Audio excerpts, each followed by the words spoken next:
Burlar al diablo. Secretos desde la cripta de Napoleon Hill. Una extraña entrevista con el diablo. Al estar leyendo la entrevista con el diablo, te darás cuenta, por la breve descripción que te he dado sobre la historia de mi vida, del desesperado esfuerzo que el diablo hizo por amordazarme antes de haber obtenido el reconocimiento público. También comprenderás, después de leer la entrevista, por qué ésta debía haber sido precedida por esta historia personal de mis antecedentes. Antes de que comiences a leerla, deseo que tengas un panorama claro del conjuro final que el diablo me lanzó y recuerdes, con provecho, que fue este conjuro final el que me brindó la indulgente oportunidad para girar y retorcerle la cola hasta que gritó su confesión. La perdición del diablo comenzó con la depresión de 1929. Con ese venturoso giro de la rueda de la vida, perdí mi propiedad de 600 acres en Catskill Mountains. Mis ingresos cesaron por completo. El Harriman National Bank, donde estaban depositados todos mis fondos, se colapsó y fue destruido. Antes de darme cuenta de lo que estaba sucediendo, me vi atrapado en medio de un huracán espiritual y económico que resultó en una catástrofe mundial de tal magnitud que no hubo persona ni grupo que la resistiera.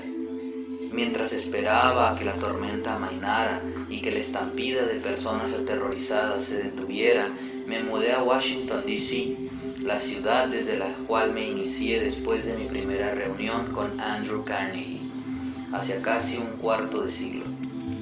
Me parecía que no había nada que hacer excepto sentarme y esperar. Todo lo que tenía era tiempo.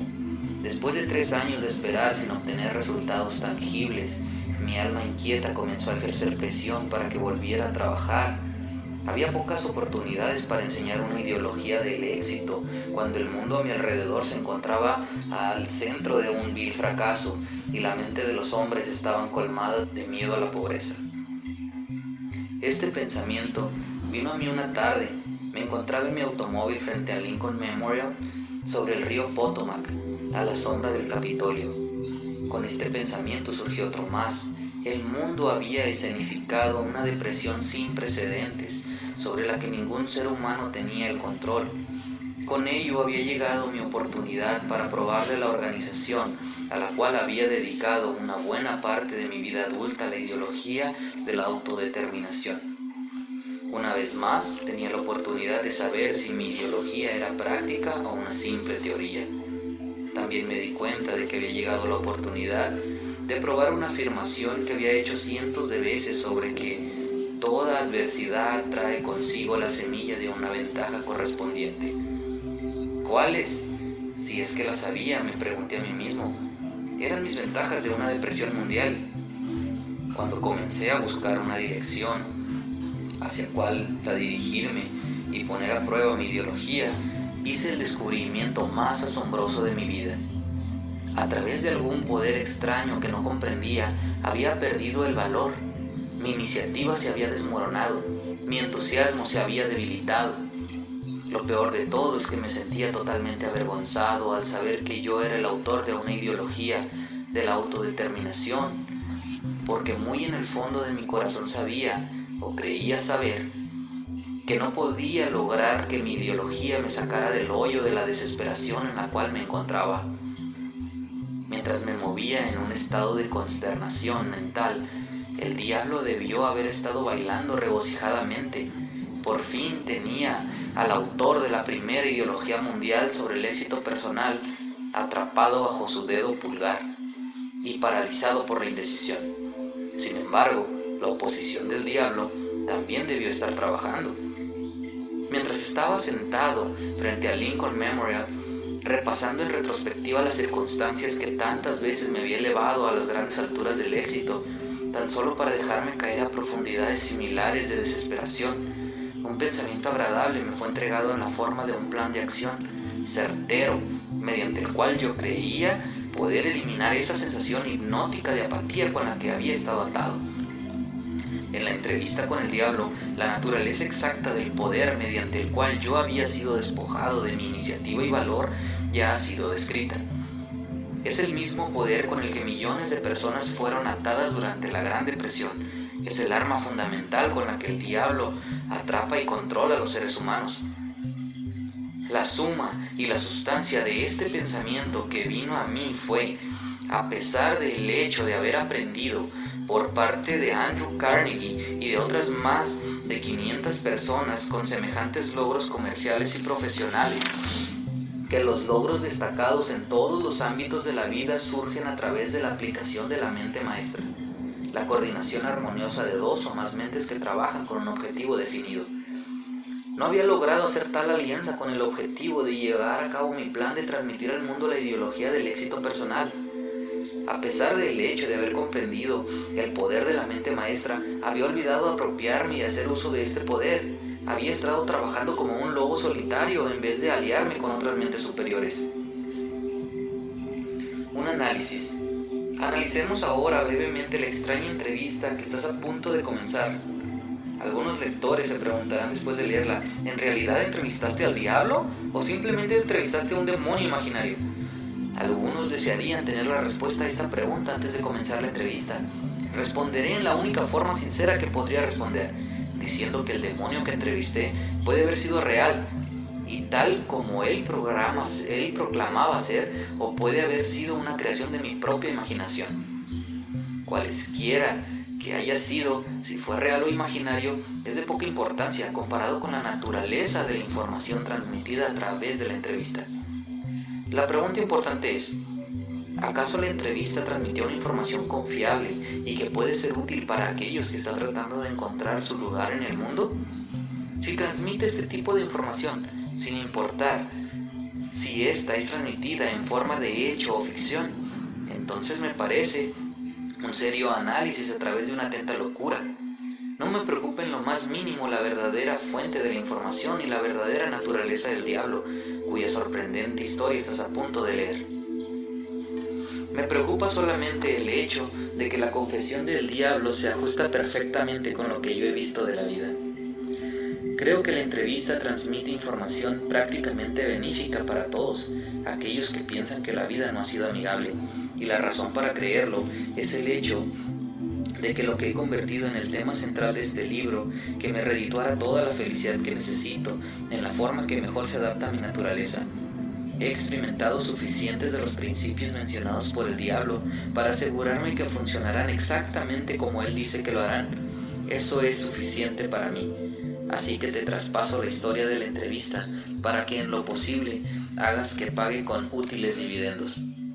Quizás te resulte más ventajosa si aceptas al diablo como lo que proclama ser, confiando en que de su mensaje sacarás algo que podrás utilizar y sin preocuparte de quién es el diablo o de si existe o no. Si quieres mi sincera opinión muy personal, creo que el diablo es exactamente lo que él proclama ser. Analicemos ahora su extraña confesión. Después de entrar forzadamente en la conciencia del diablo, el señor Earthbound dio comienzo a la renuente entrevista con preguntas que no podían ser evadidas. Aquí comienza la entrevista con el diablo. Pregunta: he descifrado el código secreto mediante el cual puedo leer sus pensamientos. He venido a hacerle algunas preguntas muy sencillas. Le exijo que me dé respuestas directas y verídicas. ¿Está listo para la entrevista, señor Diablo? Sí, estoy listo, pero debes dirigirte a mí con más respeto. Durante esta entrevista te dirigirás a mí como Su Majestad. ¿Con qué derecho exige semejante deferencia real? Debes saber que controlo al 98% de las personas que habitan tu mundo. ¿No crees que eso me faculta para considerarme una realeza? ¿Tiene pruebas de lo que afirma? Sí, muchas pruebas. Pregunta: ¿en qué consisten sus pruebas? De muchas cosas. Si deseas respuestas, te dirigirás a mí como Su Majestad. Algunas cosas las comprenderás, otras no. Para que puedas conocer mi punto de vista, describiré yo mismo y corregiré las falsas ideas que la gente tiene sobre mí y de mi morada. Esa es una buena idea, Su Majestad. Comience por decirme dónde vive y descríbame su apariencia física. ¿Mi apariencia física? ¿Por qué? Mi querido señor atado a la tierra, no poseo un cuerpo físico. Me sentiría incapacitado por semejante estorbo, como esos en los que ustedes viven, criaturas atadas a la tierra. Yo estoy conformado de energía negativa y vivo en la mente de las personas que me temen. También ocupo la mitad de cada átomo de materia física y cada unidad de energía mental y física. Quizás entiendas mejor mi naturaleza si te digo que soy la porción negativa del átomo. Oh, ya veo lo que está a punto de proclamar. Está colocando las bases para decir que si no fuera por usted, no existiría ni el mundo, ni las estrellas, ni los electrones, ni los átomos, ni los seres humanos, nada. ¿Es correcto? Cierto, absolutamente cierto. Bueno, si usted ocupa solo la mitad de la energía y la materia, ¿quién ocupa la otra mitad? La otra mitad está ocupada por mi oposición. ¿Oposición? ¿A qué se refiere? La oposición es lo que ustedes atados a la tierra llaman Dios. ¿Así que tiene el universo dividido con Dios? ¿Es esa su afirmación? No es mi afirmación, sino la realidad actual. Antes de que esta entrevista termine, sabrás por qué es verdad mi afirmación. También comprenderás por qué tiene que ser verdad, o no podría existir ningún mundo como el tuyo, ninguna criatura atada a la tierra como tú. No soy una bestia con una lengua bifurcada y un rabo en pico. Pregunta. Pero usted controla la mente de 98 de cada 100 personas. Usted mismo lo dijo. ¿Quién origina toda la miseria en ese 98% del mundo controlado por el diablo, si no es usted? No he dicho que no provoco toda la miseria del mundo. Por otro lado, me jacto de eso. Me ocupo de representar el lado negativo de todo, incluyendo los pensamientos de ustedes, gente atada a la tierra. ¿De qué otra forma podría controlar a la gente? Mi oposición controla el pensamiento positivo, yo controlo el pensamiento negativo. ¿Cómo obtiene el control de la mente de las personas? Oh, eso es fácil. Simplemente me introduzco y ocupo el espacio vacío en el cerebro humano. Planto las semillas del pensamiento negativo en la mente de las personas, de tal forma que pueda ocupar y controlar el espacio. Debe usted tener muchos trucos e instrumentos para obtener y mantener el control de la mente humana. Sin duda, empleo trucos e instrumentos que controlan el pensamiento humano. Mis instrumentos también son ingeniosos. Continúa y describa sus trucos ingeniosos, Su Majestad. Una de mis herramientas más ingeniosas para el control mental es el miedo. Planto la semilla del miedo en la mente de las personas y conforme germinan y crecen a través del uso, controlo el espacio que ocupan. Los 6 miedos más efectivos son el miedo a la pobreza, a la crítica, a la enfermedad, a la pérdida del amor, a la vejez y a la muerte. ¿Cuáles de estos 6 miedos le funcionan con mayor frecuencia, Su Majestad? El primero y el último, la pobreza y la muerte. En un momento o en otro durante la vida, aprieto mi puño sobre todas estas personas a través de uno de esos miedos, o de ambos. Planto estos miedos en la mente de las personas tan hábilmente que creen que son su propia creación. Cumplo el objetivo haciendo que las personas crean que estoy de pie justo a la entrada de la siguiente vida, esperando reclamarlos después de su muerte para el eterno castigo. Por supuesto, yo no puedo castigar a nadie, excepto en la mente de esa persona, a través de alguna forma de miedo. Pero el miedo a aquello que no existe es tan útil para mí como el miedo a aquello que sí existe. Todas las formas de miedo amplían el espacio que ocupo en la mente humana. Su Majestad, ¿puede explicar cómo es que obtuvo este control sobre los seres humanos?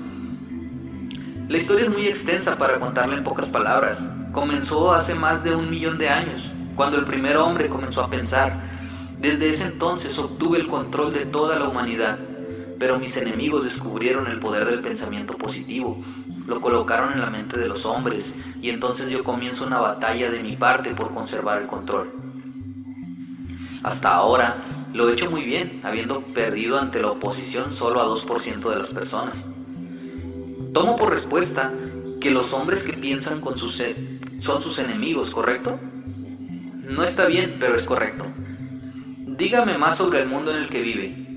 Vivo donde quiera que yo elija vivir. El tiempo y el espacio no existen para mí. Soy una fuerza mejor descrita a ustedes como energía. Mi lugar de residencia físico favorito, tal y como te lo dije, es la mente. del que está atado a la tierra. Yo controlo una parte del espacio cerebral de todo ser humano. La cantidad de espacio que ocupo en la mente de cada individuo depende del tipo de pensamiento que esa persona tenga. Tal y como te lo he dicho, no puedo controlar por completo a cualquier persona que piensa. ¿Habla usted de su oposición? ¿Qué quiere decir exactamente con eso? Mi oponente controla todas las fuerzas positivas en el mundo, como el amor, la fe, la esperanza y el optimismo. Mi oponente también controla los factores positivos de toda ley natural en todo el universo, las fuerzas que mantienen a la Tierra y a los planetas y a todas las estrellas equilibrados en sus cursos. Sin embargo, estas fuerzas son mansas en comparación con aquellas que operan en la mente humana bajo mi control. Verás, no busco controlar las estrellas y los planetas, prefiero controlar las mentes humanas. ¿Dónde adquirió su poder y cuáles fueron los medios que la complementan? Complemento mi poder apropiándome del poder mental de los que están atados a la tierra, al pasar por la puerta al momento de la muerte. 98 de cada 100 personas que regresan a mi plano desde el plano terrenal son tomadas por mí y su poder mental se complementa con mi ser. Obtengo a todo aquel que llega con cualquier forma de miedo. Verás, trabajo constantemente preparando la mente de las personas antes de que la muerte pueda apropiarse de ellas cuando regresen a mi plano. ¿Me puede decir cómo es que lleva a cabo su trabajo de preparar las mentes humanas para poder controlarlas? Cuento con infinidad de formas de ganar el control de las mentes humanas mientras se encuentran todavía en el plano terrenal. Mi mejor arma es la pobreza. Deliberadamente desanimo a las personas a que acumulen riquezas materiales, porque la pobreza desanima a los hombres a pensar y a hacerles presas fáciles para mí. Mi otra mejor amiga es la enfermedad. Un cuerpo enfermo desanima el pensamiento. También cuento con miles de obreros en la tierra que me ayudan a ganar el control de las mentes humanas. Tengo a todos estos agentes posicionados en cada invocación. Estos representan a cada raza, a cada doctrina y a cada religión. ¿Quiénes son sus principales enemigos sobre la tierra, Su Majestad? Todos aquellos que animan a las personas a pensar y a actuar por sí mismos son mis enemigos. Hombres como Sócrates, Confucio, Voltaire, Emerson, Thomas Paine y Abraham Lincoln. Y tú no estás haciéndome ningún bien tampoco. ¿Es verdad que utiliza a los hombres acaudalados? Como ya te lo dije, la pobreza es siempre mi amiga porque desestimula la independencia del pensamiento y estimula el miedo en la mente de los hombres. Algunos hombres acaudalados sirven a mi causa, mientras que otros me provocan un enorme daño, dependiendo de cómo se utilice esa riqueza. La enorme fortuna de Rockefeller, por ejemplo, es uno de mis peores enemigos. Eso es interesante, Su Majestad. ¿Podría decirme por qué le teme a la fortuna de Rockefeller más que a otras? El dinero de Rockefeller está siendo utilizado para aislar y vencer enfermedades del cuerpo físico en todas partes del mundo. La enfermedad siempre ha sido una de mis armas más efectivas. El miedo a la enfermedad aparece en segundo lugar después del miedo a la pobreza. El dinero de Rockefeller está descubriendo nuevos secretos de la naturaleza en cientos de áreas distintas, las cuales están diseñadas para ayudar a los hombres a adquirir y mantener el control de su propia mente. Está impulsando nuevos y mejores métodos para alimentar, vestir y albergar a las personas. Está exterminando a los barrios bajos de las grandes ciudades, los sitios donde se encuentran mis aliados favoritos. Está financiando campañas para un mejor gobierno y ayudando a erradicar la deshonestidad en la política.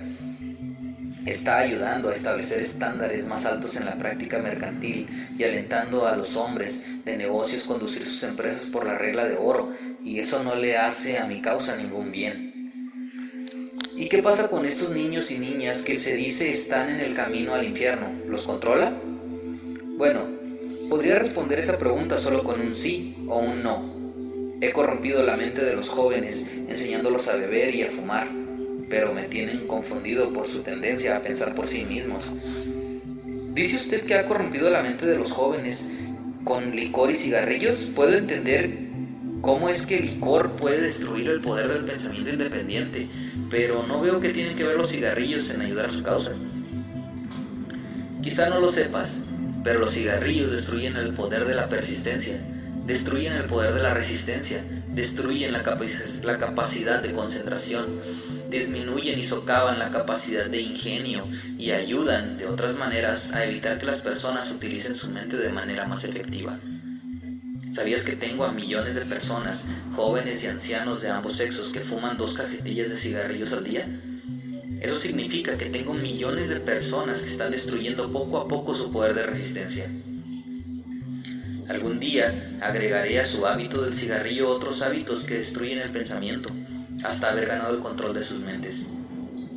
Los hábitos vienen en pares, tercias y cuádruples. Cualquier hábito que debilita nuestra fuerza de voluntad invita a muchos de sus comparativos a que entren y tomen posesión de la mente. El hábito del cigarrillo no solo disminuye el poder de resistencia y desalienta la persistencia, sino que invita a la holgura de otras relaciones humanas.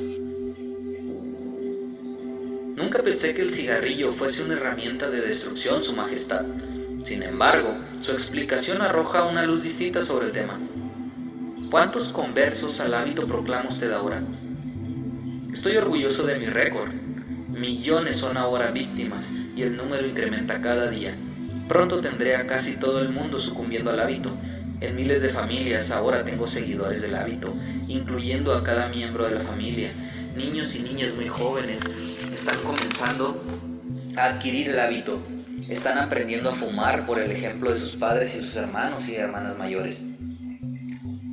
¿Cuál considera usted que es la principal herramienta para ganar el control de las mentes humanas? ¿Los cigarrillos o el licor? Sin duda diría que los cigarrillos. Una vez que logro que un joven se una a mi club de 2 paquetes al día, no tengo problemas para inducir a esa persona a tomar el hábito del licor, el placer irrestricto del sexo y otros hábitos relacionados que destruyen la independencia del pensamiento y acción. Su Majestad, cuando inicié esta entrevista, lo había malinterpretado. Creía que era usted un fraude y un engaño, pero ahora veo que es real y muy poderoso. Acepto tus disculpas, pero no te hubieras tomado la molestia. Millones de personas han cuestionado mi poder y atrapé a la mayoría de ellas al cruzar la puerta. No le pido a nadie que crea en mí, prefiero que las personas me teman. No soy un mendigo, tomo lo que deseo con astucia y fuerza. Pedirle a las personas que crean es tarea de mi oposición, no mía. Su Majestad, perdone mi rudeza, pero no podría volver a verme a la cara si no le dijera, aquí y ahora, que es usted el demonio más detestable que jamás se haya dejado suelto en contra de personas inocentes. Siempre tuve un mal concepto sobre usted. Pensé que era lo suficientemente bondadoso para dejar en paz a las personas mientras vivieran, que simplemente torturaba sus almas después de la muerte. Ahora sé, por su descarada confesión, que destruye su derecho a la libertad de pensamiento y los hace pasar por un infierno en vida sobre la tierra. ¿Qué tiene que decir a eso? Obtengo lo que quiero ejerciendo el autocontrol. No es muy bueno para mí y mi propio negocio, pero te sugiero que me imites en vez de criticarme. Te llamas a ti mismo un pensador y lo eres. De otro modo nunca hubieras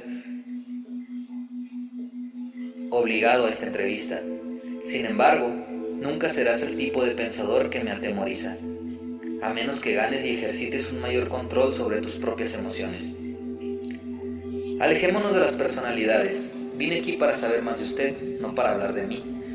Por favor, continúe y hábleme sobre los muchos trucos que ha urdido para ganar el control de la mente humana. ¿Cuál es su arma más poderosa? Esa es una pregunta difícil de responder. Tengo tantos instrumentos para entrar a las mentes humanas y controlarlas que es difícil decir cuáles son las más poderosas. En este momento estoy tratando de provocar otra guerra mundial.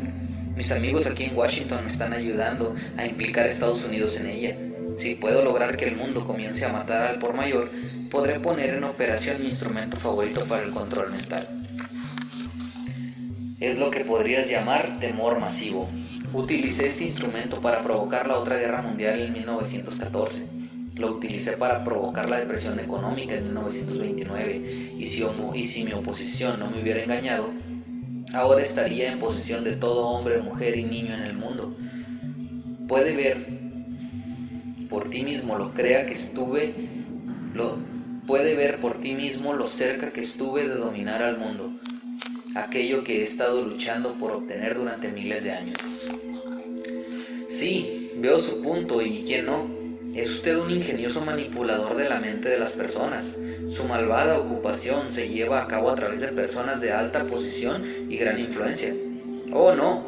Utilizo la mente de las personas en todos los ámbitos de la vida. De hecho, prefiero el tipo de persona que no tiene la intención de pensar. Puedo manipularlo sin dificultad.